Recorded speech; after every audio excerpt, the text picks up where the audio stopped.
ছাত্রছাত্রী বন্ধুরা, আশা করি তোমার সবাই ভালো আছো। এই মুহূর্তে তোমরা দেখতে পাচ্ছ সেকেন্ড সামেটিভ অর্থাৎ দ্বিতীয় পর্যায়ক্রমিক মূল্যায়নের পঞ্চম শ্রেণীর বাংলার কোশ্চেন পেপার। ফুল মার্কস তোমাদের রয়েছে 30 আর সময় তোমাদের রয়েছে 1 ঘন্টা।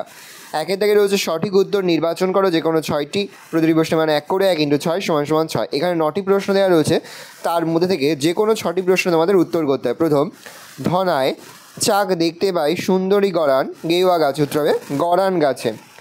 আখের আগার অংশ হলো মিষ্টি নোনতা টক, উত্তর হবে নোনতা। গাছটি ভূতের নাচ জুড়ত সকালবেলা সন্ধ্যাবেলা দুপুরবেলা, উত্তর হবে সন্ধ্যাবেলা। কবি খুশির অগাধ লুটোপুটি খুঁজে পান পথে মাঠে ঘাটে মাঠে। মানুষ শব্দটি ক্লিপলিঙ্গ উভয়লিঙ্গ স্ত্রীলিঙ্গের উদাহরণ। মানুষ শব্দটি হচ্ছে উভয়লিঙ্গ। পর্বত শব্দটি পুংলিঙ্গ ক্লিপলিঙ্গ উভয়লিঙ্গের উদাহরণ। পর্বত হচ্ছে ক্লিপলিঙ্গ। গড়ান গাছের ফুল দেখতে সবুজ নীল হলুদ রঙের। হিমালয় পর্বতমালা রয়েছে পশ্চিমবঙ্গের পূর্ব দিকে পশ্চিম দিকে উত্তর দিকে। পরের প্রশ্ন, ঝড় কবিতায় ঝড় এসেছিল ভোরবেলা রাতে দুপুরবেলা সন্ধ্যাবেলা, উত্তর হবে দুপুরবেলা। 2-এর দাগে রয়েছে অতি সংক্ষেপে নিচের প্রশ্নগুলির উত্তর দাও, যে কোনো 6টি প্রতিটি প্রশ্নের মান 2 করে 2 × 6 = 12। ছোট্ট ফণিমনসা গাছের মনে শান্তি ছিল না কেন? কবিতায় গাছকে মায়াতরু বলা হয়েছে কেন? শিয়াল আর কুমির মিলে কিসের চাষ করেছিল? ভগবানের প্রাসাদে পৌঁছে ব্যাঙ কী দেখল? পালিয়ে গেল অনেক দূরে। কে পালিয়ে সে কোথায় গেল? ফণিমনসা বনের পরীর কাছে প্রথমে কী চেয়েছিল? লিমেরিক কবিতায় লোকটি মন দিয়ে কোন বিষয়ের বই পড়েন? মধু কাটতে 3জন লোক চায়, 3জন লোকের কাজ কী? মধুর চা খুঁজে পাওয়ার পন্থাটি কী? বোকা কুমিরের কথা কে লিখেছেন? এই গল্পে কোন কোন ফসলের চাষ করা হয়? 3 দাগে রয়েছে নিচের প্রশ্নগুলির উত্তর দাও। প্রথম প্রশ্ন, বচন কাকে বলে? বচন কত প্রকার ও কী কী? একটি করে উদাহরণ দাও। 1 + 1 + 1।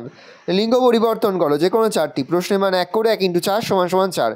গায়ক, কবি, সাহেব, অধ্যাপক, গুণবান। পত্র রচনা করো, যে কোনো একটি প্রশ্নের মান 5। বিদ্যালয়ে অনুপস্থিতির কারণ জানিয়ে প্রধান শিক্ষিকার কাছে একটি আবেদনপত্র লেখো, বা প্রধান শিক্ষক মহাশয়ের কাছে একটি আবেদনপত্র লেখো। আর করবে, তোমার জন্মদিনে বন্ধুকে আমন্ত্রণ জানিয়ে একটি পত্র লেখো।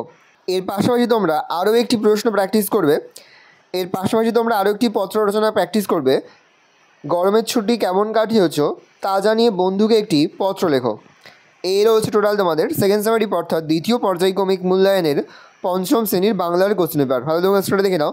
আশা করি ভিডিওটা ভালো লেগেছে। ভিডিওটা ভালো লাগলে ভিডিওকে লাইক করে দিতে ভুলবেন না। আমার চ্যানেল নতুন হওয়া লাল ক্লিক সাবস্ক্রাইব প্রেস করে পাশে বেল আইকন প্রেস করে যখন নতুন করে ভিডিও আপলোড করি সবার ফার্স্ট নোটিফিকেশন তোমরা পেয়ে যাও। আর এই ভিডিওটি তোমার বন্ধু বান্ধবী আত্মীয়স্বজন সবার মধ্যে কিন্তু অনেক শেয়ার করে দিলে। বছর পঞ্চম শ্রেণীতে পড়ছে, আমরা কিন্তু ইতিমধ্যে পঞ্চম শ্রেণীর প্রতিটি বিষয়ের সিলেবাস প্রশ্নকার্ড এবং নমুনা প্রশ্নপত্র কিন্তু আপলোড করে দেবো। এখনও পর্যন্ত সেই ভিডিওগুলো না দেখে থাকো, ভিডিওগুলোও কিন্তু তাড়াতাড়ি দেখে নাও। তোমাদের সকলকে জানাই আগাম পরীক্ষার অনেক শুভেচ্ছা এবং অভিনন্দন। আশা করি সকলের পরীক্ষায় খুব ভালো হবে। ভালো করে দেখে নাও কোশ্চেন পেপারটা।